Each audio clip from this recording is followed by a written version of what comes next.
Hi friends అందరికి. అందరైతే ఏం చేస్తున్నారు? అక్క, తమ్ముడు బగారా చికెన్ అంతానేమో ఉప్పు కారం కలుపుతున్నావేంది?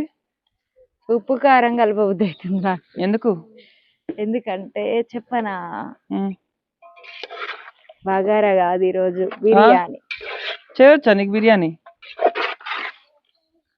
రాని పని అంటూ ఉండదు అనమాట, ఆ. చేస్తుంటే అదే వస్తుంది. మన ఇంట్లో ఎవరు చేస్తారు బిర్యానీ ఎక్కువ?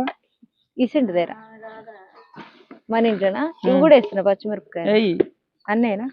అన్నద్దు కొన్ని. ఇంక చాలు ఉన్నాయి. చాలు చాలు. ఉప్పు కారం పసుపు మసాలా అన్ని కలిపి పెట్టాలి. పెరుగు గిరుగు పెరుగు తెపో. ఒకటే ప్యాకెట్ది. వస్తలేదు అమ్మా. ఏంటది? గరం మసాలా తక్కువనే ఉండాలి, ఎక్కువ ఇది. చాలు.